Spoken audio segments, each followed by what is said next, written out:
Whoa, there's the light. Hello, Bat Friends. My name is Rich. Thank you so much for joining me today. I want to do a quick video, real quick, super quick. So quick, it's mainly me saying the word quick over and over. A super quick video on my Mattel Batman The Dark Knight Returns action figure collection. The reason being, I absolutely love these figures. Well-articulated figures based on Frank Miller's The Dark Knight Returns has been one of my dream toy lines for a long time.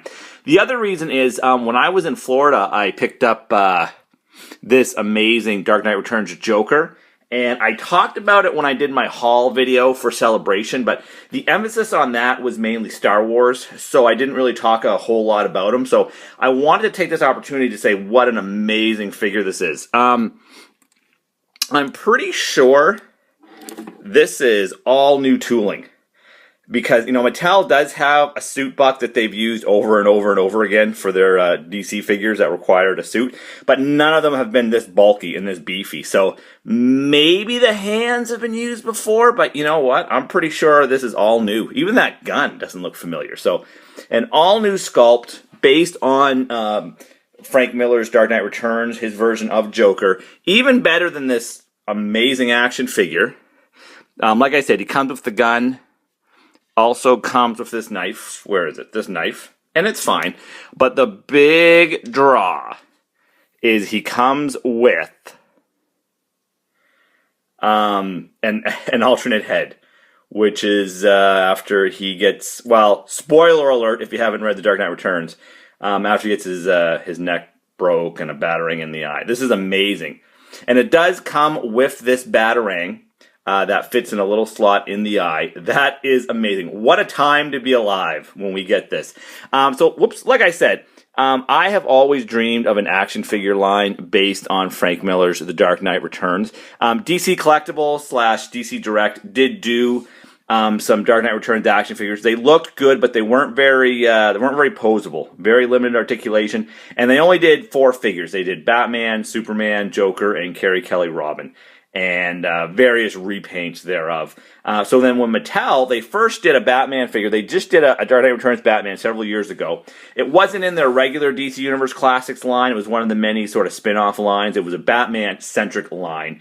So it was all different Batman characters and Batman family members and different versions of Batmans. I think it came Batman. It came out around one of the Christopher Nolan movies. And again, it was all Bat characters. So they did this Dark Knight Returns Batman, and they used the Masters of the Universe Classics buck to give him that big, bulky build that the Frank Miller Dark Knight had. And he had, now I talked about DC Collectibles and DC Direct's Dark Knight Returns figures. The batarang that he's holding is actually from one of those DC Collectibles Dark Knight Returns figures. So I gave him that batarang. Pardon my muscular arm. And then we got some more Dark Knight Returns when Mattel did a series of DC Multiverse figures that were just Dark Knight Returns figures, but they were a Walmart exclusive. So in that we got the amazing Ronald Reagan-esque Superman. We got one of the Sons of the Bat and another Batman.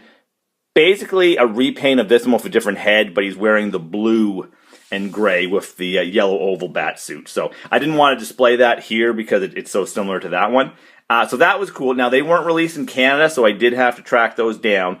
And then Mattel has been sprinkling in even more Dark Knight Returns figures in their DC Multiverse line. So now we have a mutant leader, like I said, that amazing Joker, and possibly best of all, the armored Batman, which it's hard to believe Mattel is the first company to give us a Dark Knight Returns armored Batman. So, like I said, I have always dreamed of having an action figure line like this, and I was such a huge fan of DC Universe Classics. It's even better that they're sort of an offshoot of DC Universe Classics. Again, a lot of new pieces are used for these. Like, for instance, the Carrie Kelly Robin, I think that's an all-new sculpt. I can't think of any other figures that have used that buck before. The armored Batman is 99% probably new tooling. And the Joker looks like all new tooling. Batman, Mutant Leader, Superman all use the Masters of the Universe Classic buck. And the Son of the Batman, oddly enough, was a Guy Gardner Green Lantern repaint with a different head. But yeah, regardless, I'm so happy to have these guys. If Mattel wanted to make a Harvey Dent with all the bandages on, I mean, I would take that in a heartbeat. If they want to give us a one-armed Oliver Queen, I would also be very happy with that. So again, just a quick look at this collection of figures. Dark Knight Returns is probably my favorite Batman story of all time. It's in top 2. It's in the top 1 or 2. So I was so happy that we have all of these figures. Just a closer look. That street lamp actually is from, again, a DC Collectibles Dark Knight Returns box set. And that sort of building diorama that Armored Batman is standing on was from a Young Justice action figure. They used to come up with really cool diorama pieces. So really love those figures. You even see Superman. Speaking of Oliver Queen, he's holding the kryptonite arrow that Ollie shot at him in Dark Knight Returns. There's the Mutant Leader. The only other Mutant Leader figure we have is from Mezco in their awesome 112 collection. There's Carrie Kelly Robin. I love that Batman figure. One of my all-time favorite Batman figures. There's the son of the Batman. And again, that amazing, amazing Joker figure. So there you go, guys. My Mattel Dark Knight Returns action figure collection and display. Okay, guys. Until next time, I certainly hope I will see ya.